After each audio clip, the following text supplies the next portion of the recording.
ಇನ್ನು ಕನ್ನಡ ನಾಮಫಲಕ ಅಳವಡಿಸಲು ಕರವೇ ಪಟ್ಟನ್ನು ಹಿಡಿದಿದೆ. ಹೀಗಾಗಿ ಸಾದಳ್ಳಿ ಟೋಲ್ ಗೇಟ್ ಬಳಿ ಇವತ್ತು ಕರವೇ ಪ್ರತಿಭಟನೆಯನ್ನು ಕೂಡ ಹಮ್ಮಿಕೊಂಡಿದೆ. ಇದಕ್ಕೆ ಸಂಬಂಧಪಟ್ಟಂತೆ ಬಿಗಿ ಕ್ರಮಗಳನ್ನು ಕೈಗೊಳ್ಳೋದಕ್ಕೆ ಅತ್ತ ಪೊಲೀಸ್ ಇಲಾಖೆ ಕೂಡ ಸಜ್ಜಾಗಿದೆ. ಯಾಕೆಂದರೆ ಪ್ರತಿಭಟನಾ ನಿರತರಿಗೆ ಈಗಾಗಲೇ ಅನುಮತಿ ಕೊಡಲಾಗಿಲ್ಲ, ಆದರೂ ಕೂಡ ಪ್ರತಿಭಟನೆಯನ್ನು ಮಾಡಲಾಗ್ತದೆ. ಈ ಹಿನ್ನೆಲೆಯಲ್ಲಿ ಏರ್ಪೋರ್ಟ್ ಸಂಚಾರ ಕೂಡ ವ್ಯತ್ಯಯ ಆಗುವಂಥ ಸಾಧ್ಯತೆ ಇದೆ. ಏರ್ಪೋರ್ಟ್ ಸಂಚಾರ ವ್ಯತ್ಯಯ ಆಗಬಾರ್ದು ಅನ್ನೋ ಕಾರಣಕ್ಕೋಸ್ಕರ ಮಾರ್ಗ ಬದಲಾವಣೆಯನ್ನು ಮಾಡಲಾಗಿದೆ. ಏರ್ಪೋರ್ಟ್ ಟೋಲ್ ಬಳಿ ಒಂದು ಮಾರ್ಗ ಬದಲಾವಣೆ ಕೂಡ ಮಾಡಲಾಗಿದ್ದು, ರಸ್ತೆಯ ಅರ್ಧ ಭಾಗ ಏನಿದೆ, ಇನ್ಫ್ಯಾಕ್ಟ್ ಡಬಲ್ ರೋಡ್ ಇದೆ, ಒಂದು ಸಿಂಗಲ್ ರೋಡನ್ನು ಸಂಚಾರಕ್ಕೆ ಮುಕ್ತವಾಗಿಟ್ಟರೆ ಮತ್ತೊಂದು ರಸ್ತೆಯಲ್ಲಿ ಪ್ರತಿಭಟನಾಕಾರರಿಗೆ ಅವಕಾಶವನ್ನು ನೀಡಲಾಗುತ್ತೆ. ಏರ್ಪೋರ್ಟ್ ವಾಹನಗಳಿಗೆ ತೊಂದರೆಯಾಗದಂತೆ ಕ್ರಮಗಳನ್ನು ಕೈಗೊಳ್ಳಲಾಗುತ್ತೆ. ನೋಡ್ತಾ ಇದ್ದೀರಾ ದೃಶ್ಯದಲ್ಲಿ ಬಿಗಿಯಾದಂಥ ಕ್ರಮಗಳನ್ನು ಕೂಡ ಕೈಗೊಳ್ಳಲಾಗ್ತಾ ಇದೆ. ಅತ್ತ ಪೊಲೀಸರು ಕೂಡ ಸಜ್ಜಾಗಿ ನಿಂತ್ಕೊಂಡಿದ್ದಾರೆ. ಇದರ ಜೊತೆಗೆ ಹೆಚ್ಚುವರಿ ವಾಹನಗಳನ್ನು ಕೂಡ ತರಿಸಲಾಗಿದೆ. ಬಂಧಿಸಿ ಬೇರೆಡೆಗೆ ಕರ್ಕೊಂಡು ಹೋಗೋದಕ್ಕೆ ನಿರ್ಧಾರ ಮಾಡಲಾಗಿದೆ. ಈ ಒಂದು ಕಾರಣಕ್ಕೋಸ್ಕರ ಬಿಗಿ ಕ್ರಮಗಳನ್ನು ಕೂಡ ಕೈಗೊಳ್ಳಲಾಗಿದೆ. ಈ ಎಲ್ಲ ಬೆಳವಣಿಗೆಗಳನ್ನು ನೋಡ್ತಾ ಇದ್ದರೆ ಪೊಲೀಸರು ಅತ್ತ ಮುಂಜಾಗ್ರತಾ ಕ್ರಮಗಳನ್ನಾಗಿ ಅನೇಕ ನಾಯಕರನ್ನು ವಶಕ್ಕೆ ಪಡೆಯುವಂಥ ಸಾಧ್ಯತೆ ಕೂಡ ಇರುತ್ತೆ. ಹೀಗಾಗಿ ಪ್ರತಿಭಟನೆಗೆ ಅವಕಾಶ ನೀಡಿಲ್ಲ. ಹೀಗಾಗಿ ಒಂದು ವೇಳೆ ಪ್ರತಿಭಟನೆ ಮಾಡಿದ್ರೂ ಕೂಡಲೇ ಅವರನ್ನು ಬಂಧಿಸುವಂಥ ಕೆಲಸ ಮಾಡ್ತೀವಿ ಅಂತ ಪೊಲೀಸರು ಹೇಳ್ತಾ ಇದ್ದಾರೆ. ಇದರ ಜೊತೆಗೆ ಆಯಕಟ್ಟಿನ ಸ್ಥಳಗಳಲ್ಲಿ, ಪ್ರಮುಖ ಸರ್ಕಲ್ಗಳಲ್ಲಿ, ಪ್ರಮುಖ ಜಂಕ್ಷನ್ಸ್ಗಳಲ್ಲಿ ಪೊಲೀಸರು ಬಿಗುವಿನ ಸರ್ಪಗಾವಲನ್ನು ಹಾಕಿದ್ದಾರೆ.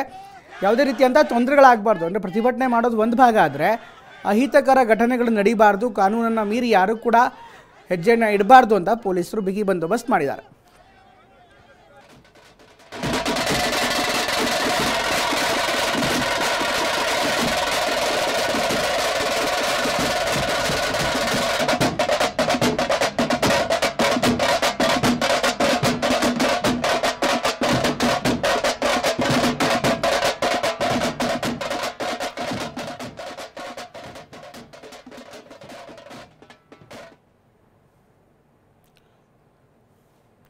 ಈ ಬಗ್ಗೆ ಇನ್ನಷ್ಟು ಹೆಚ್ಚಿನ ಮಾಹಿತಿಯನ್ನು ನೀಡ್ತಾರೆ ನಮ್ಮ ಪ್ರತಿನಿಧಿ ನವೀನ್. ಎಲ್ಲ ಡೆವಲಪ್ಮೆಂಟ್ಗಳನ್ನು ನೋಡ್ತಾ ಇರೋ ನಿಜಕ್ಕೂ ಅಲ್ಲಿ ಬಿಗಿ ಬಂದೋಬಸ್ತ್ ನಮಗೆ ಕಾಣ್ತಾ ಇದೆ.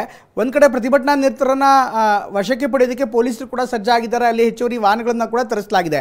ಮತ್ತೊಂದು ಕಡೆಗೆ ಆ ಭಾಗದಲ್ಲಿ ಹೆಚ್ಚುವರಿ ಟ್ರಾಫಿಕ್ ಜಾಮ್ ಆಗುವಂಥ ಸಾಧ್ಯತೆ ಕೂಡ ಇನ್ಫ್ಯಾಕ್ಟ್ ಸಾಧ್ಯತೆ ಕೂಡ ಹೆಚ್ಚಿದೆ. ಹೀಗಾಗಿ ಪೊಲೀಸರೀಗ ಟ್ರಾಫಿಕ್ಗೆ ಯಾವ ರೀತಿ ವ್ಯವಸ್ಥೆಗಳನ್ನು ಮಾಡ್ತಿದ್ದಾರೆ ಅಂದರೆ ಏರ್ಪೋರ್ಟ್ ಸಂಚಾರ ಮಾಡೋರಿಗೆ ಅಥವಾ ಏರ್ಪೋರ್ಟ್ ಪ್ರಯಾಣಿಕರಿಗೆ ಯಾವ ರೀತಿ ವ್ಯವಸ್ಥೆಯನ್ನು ಮಾಡಲಾಗ್ತದೆ, ಇದ್ರ ಜೊತೆಗೆ ಪ್ರತಿಭಟನೆಗೆ ಸಂಬಂಧಪಟ್ಟಂತೆ ಬಿಗಿ ಕ್ರಮಗಳೇನಿದೆ? ಖಂಡಿತ ಪ್ರಮೋದ್, ಈಗಾಗಲೇ ಏನು ಕನ್ನಡ ನಾಮಫಲಕ ಕಡ್ಡಾಯವಾಗಿ ಅಳವಡಿಕೆ ಮಾಡಬೇಕು ಅಂತಕ್ಕಂಥದ್ದು ಇವತ್ತು ಏನು ರ್ಯಾಲಿಗೆ ಒಂದು ಕರೆ ಕೊಟ್ಟಿರ್ತಕ್ಕಂಥ.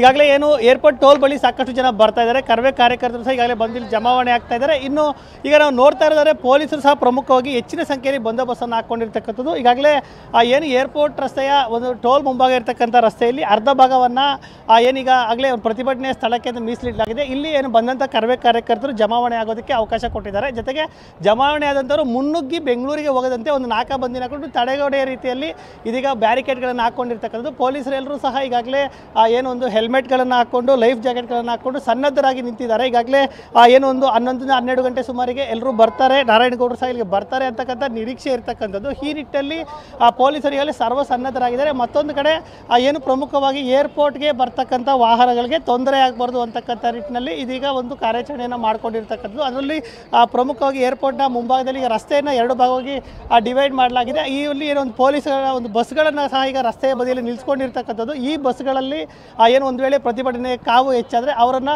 ತುಂಬಿಕೊಂಡು ಹೋಗೋದಕ್ಕೂ ಸಹ ಒಂದು ವ್ಯವಸ್ಥೆಯನ್ನು ಮಾಡಿಕೊಳ್ಳಿದೆ. ಇನ್ನು ಈ ಬಸ್ಗಳ ಪಕ್ಕದಲ್ಲಿ ನೋಡಿದ್ರೆ ವಾಹನಗಳ ಸಂಚಾರ ಸಹ ಸುಗಮವಾಗಿ ನಡೀತಾ ಇದೆ.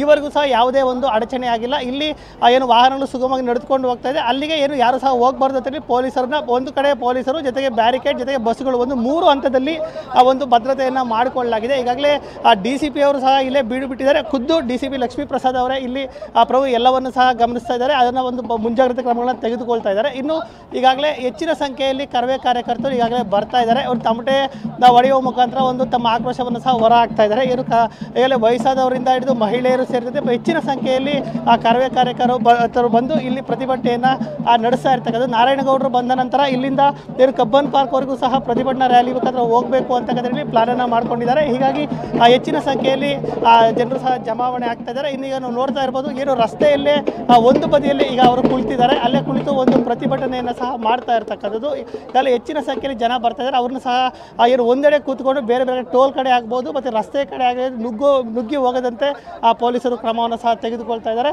ಇನ್ನು ಈಗ ಇಲ್ಲಿ ಒಂದಷ್ಟು ಜನ ಕರ್ವೆ ಕಾರ್ಯಕರ್ತರು ಸೇರಿ ಅವ್ರನ್ನ ಸಹ ಮಾತನಾಡಿಸುವಂಥ ಕೆಲಸವನ್ನು ಮಾಡ್ತೀವಿ. ಸರ್ ಈಗ ಯಾವ ರೀತಿ ಇಲ್ಲಿ ಪ್ರತಿಭಟನೆ ಮಾಡ್ತಾ ಕರ್ನಾಟಕ ರಕ್ಷಣಾ ವೇದಿಕೆ ಟಿ.ಎ. ನಾರಾಯಣಗೌಡರ ಒಂದು ವೇದಿಕೆ 25 ವರ್ಷ ಆಗಿದೆ. ಹಾಗೆ 25 ವರ್ಷದಿಂದ ರಾಜ್ಯದ ನೆಲ ಜಲ ಭಾಷೆಗಾಗಿ ಅವಿರತ ಹೋರಾಟ ಮಾಡಿಕೊಂಡು ಇವತ್ತು ರಾಜ್ಯದ ಉಳಿವಿಗಾಗಿ ಅನೇಕ ಹೋರಾಟಗಳನ್ನು ಹಮ್ಮಿಕೊಂಡು ರಾಜ್ಯದ ಒಂದು ಭವಿಷ್ಯಕ್ಕಾಗಿ ಈಗ ಕನ್ನಡದ ನಾಮಫಲಕಗಳನ್ನು ಕನ್ನಡದಲ್ಲಿ ಬಳಸಬೇಕು, ಬೇರೆ ಭಾಷಿಕರು ಎಲ್ಲರೂ ಕನ್ನಡದ ಬೋರ್ಡನ್ನು ಹಾಕಬೇಕು ಅಂತ ಒಂದು ಹಕ್ಕೊತ್ತಾಯವನ್ನು ಹೊತ್ತು ಸಾದಳ್ಳಿ ಗೇಟ್ನಿಂದ ಕಬ್ಬನ್ ಪಾರ್ಕ್ವರೆಗೆ ನಿರಂತರವಾಗಿ ಈಗ ಹೋರಾಟವನ್ನು ಹಮ್ಮಿಕೊಂಡಿದ್ದೇವೆ.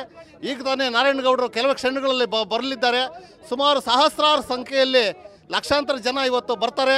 ನಮ್ಮ ಹೋರಾಟ ಕೊನೆ ಇವತ್ತು ಪೊಲೀಸರು ಮುಂದೆ ಹೋದಕ್ಕೆ ಬಿಡೋದಿಲ್ಲ ಇಲ್ಲಿಂದ ಅಂತಕ್ಕಂಥ ಮಾತನ್ನ ಹೇಳ್ತಾ ಇದ್ದಾರೆ. ಈಗ ಯಾವ ರೀತಿ ತಗೊಳ್ತಿದ್ದೀರಾ ನೀವು? ಇಲ್ಲ, ಕನ್ನಡ ಪರ ಹೋರಾಟ ಯಾವುದಕ್ಕೂ ನಾವು ಸಿದ್ಧವಾಗಿರ್ತೀವಿ. ನಾವು ಏನೇ ಬರಲಿ ಒಗ್ಗಟ್ಟಿರ್ತದೆ. ಹಾಗಾಗಿ ನಮಗೆ ನ್ಯಾಯ ಸಿಗೋವರೆಗೂ ಈ ಒಂದು ಹೋರಾಟ ಅವಿರತವಾಗಿರ್ತದೆ. ಇದಿಷ್ಟು ಈಗ ಇಲ್ಲಿ ಸೇರಿರ್ತಕ್ಕಂಥ ಕನ್ನಡ ಪರ ಹೋರಾಟಗಾರರು ಹೇಳ್ತಾ ಇರ್ತಕ್ಕಂಥ ಮಾತು. ಪ್ರಮೋದ್, ಥ್ಯಾಂಕ್ ಯು ನವೀನ್ ಎಲ್ಲ ಮಾಹಿತಿಗೋಸ್ಕರ. ಇದು ನಮಗೆ ಸಾದಳ್ಳಿ ಗೇಟ್ ಬಳಿ ಕಂಡುಬರ್ತಾ ಇರುವಂಥ ದೃಶ್ಯ. ಇನ್ಫ್ಯಾಕ್ಟ್ ಕರ್ವೆ ಕಾರ್ಯಕರ್ತರು ಹೆಚ್ಚಿನ ಸಂಖ್ಯೆಯಲ್ಲಿ ಸೇರ್ಕೊಂಡಿದ್ದಾರೆ. ಇದರ ಜೊತೆಗೆ ಪೊಲೀಸರು ಕೂಡ ಸನ್ನದ್ಧರಾಗಿದ್ದಾರೆ. ಅಂದರೆ ಪ್ರತಿಭಟನೆ ಅವಕಾಶ ಕೊಟ್ಟಿಲ್ಲ, ಪ್ರತಿಭಟನೆಗೆ ಇದುವರೆಗೂ ಕೂಡ ಯಾವುದೇ ರೀತಿಯಂಥ ಅನುಮತಿ ಕೂಡ ಕೊಟ್ಟಿಲ್ಲ.